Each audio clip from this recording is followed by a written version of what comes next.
Today on Sentinels Deck Review, we're talking about troubled billionaire turned darkness sleuthing superhero, the Wraith. Players that enjoy the Wraith are going to be fans of controlling what the enemy can do. This is going to be dealing with their ongoings and item cards effectively, looking into their future actions through deck reveals and things like that to know what the plans of the boss are going to be so your team can react to them ahead of time. And also, throwing everything you possibly can at the enemy in an absolute inventory barrage of special gadgets invented by the billionaire's tech advisors. When young Maya Montgomery was afraid of the dark, her father would wrap her in a blanket and call her his little Wraith, telling her the darkness was afraid of her instead. As many billionaires do, she thrived at an early age, attaining multiple degrees, but while in grad school, she was a victim of random violence and was hospitalized. She swore to never feel like that again and began combat training as well as developing crime-fighting devices to reduce the crime that infested Rook City, the town she called home. The Wraith proceeded to protect those in her city and protect those around the world as the crime-fighting Wraith, joining the Freedom 5 and becoming a force to be reckoned with. Alright, so taking a look at her base power setup here, we got Stealth. Until your start phase, -1 damage dealt to the Wraith. This is just a nice way to just reduce damage taken if you have nothing else to do with your power, or if you have multiple powers, you can always take that advantage of the damage reduction. Her character card looking there pretty sweet with her bandaged up look wrapping around her thighs and shins and biceps for some reason. Usually you put those wraps around joints, I would assume, but you know, looks cool. Covering her face and being a Wraith. Then we got her first appearance card here in Mystery Comics. Early on in the Mystery Comics storyline, she showed up in her interesting little getup with those high heel booties and the cape. Haunt the Shadows. Power. Reveal and replace the top card of the villain deck. If it is a target, discover an item card. Otherwise, draw a card. This one's super powerful, really solid ability. I like using it a lot. I much prefer it to the base power. The base power is just kind of eh.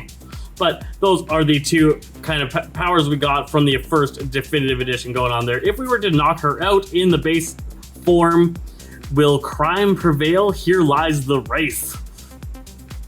One hero takes their play phase, destroy one ongoing card, or one hero target regains 2 HP. And it looks like she's like laid out on top of a statue, getting wrecked. And then another one is Mystery Comics, the Diamond Death Trap, featuring the felonious femme fatale Ermine. So this is one of her nemesis, a thief that constantly gets away and is hard to deal with. A felonious foe. Here, one hero takes their draw phase, one hero summons one item card, or bury one target with 2 or fewer HP. Decent knockout abilities, better in power abilities.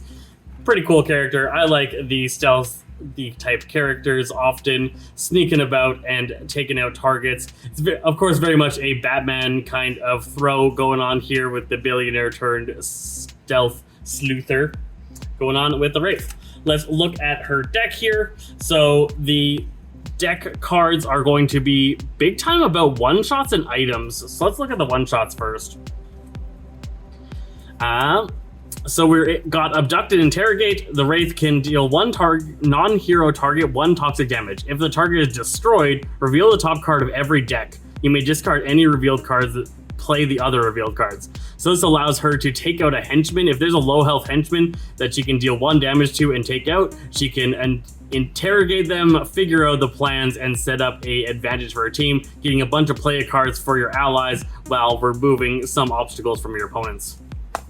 We got her ability to use her leverage, using her contacts as the billionaire side of her alter ego to draw 4 cards and collect a card, gaining that bonus there. Grappling Hook allows her to destroy ongoing cards, draw and play cards. Searcher Self allows her to do a quick combat heal, as well as salvage an item card, getting an item back that got destroyed. Impromptu Invention is one of my favorites. Draw a card, discover an item card, play a card. Such an awesome ability to play. Every time you get this card, it's worth playing because you get to play another card anyways. But you also get a free draw card and then a discover an item. Such a strong ability. And then finally, we got Inventory Barrage here. Discard any number of item cards from your hand. The Wraith deals 1 target X projectile damage, or X is the number of cards discarded this way times 2. So she throws out everything in her utility belt at the target to do a massive blow of damage. Lots of really good one-shots in her deck. going on there. Let's take a look at the item cards that kind of really play into this, which is a majority of the rest of her deck. She's got smoke bombs, which are great.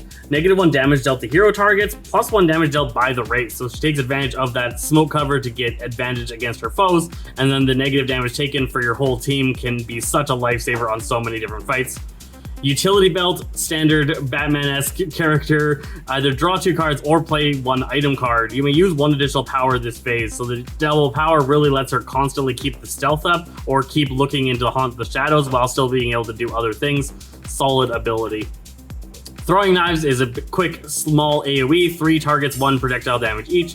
Nothing extravagant or anything, but a solid amount of damage AoE. Micro-targeting computer really ties into that. Micro-targeting computer increases projectile damage dealt by 2, so she can target out and get the weak spots of all 3 of those enemies, dealing 3 damage each instead of 1, which is actually really, really big.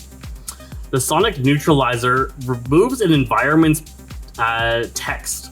So she neutralizes an environmental card and stops it from affecting us for 1 turn. Really, really good ability in a lot of environments. Stun Bolt is a quick blast, 1 target, 1 lightning damage, and then -1 damage dealt by that target until the start of your next start phase. Really solid. Infrared Earpiece, reveal the top card of the villain deck. Replace it, discard it, or discard it. So you can either put it back if you don't care too much about it, or you can get rid of it if it's a rough card, and then you get to draw a card. Razor Ordnance is 1 target, 3 projectile damage, or 5 if you get that micro-targeting computer.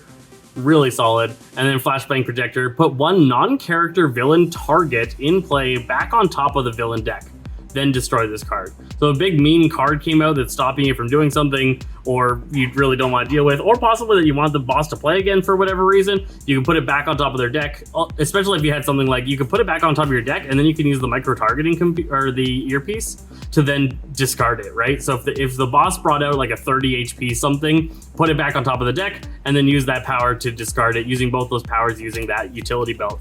So really, really strong character, lots of good item cards. She comes in clutch for a lot of victories in a very subtle way. She doesn't quite win games quite as drastically as some other characters, but the amount of difference that she brings to so many different fights is actually pretty astounding. She can really shut down a lot of decks and is just really good to play. Her only ongoing card is Combat Prowess, which is just a reaction. So once per turn, you can take -2 damage. If you take no damage, you may play a card. So that's her kind of combat training that I talked about here in her storyline with that Combat Prowess.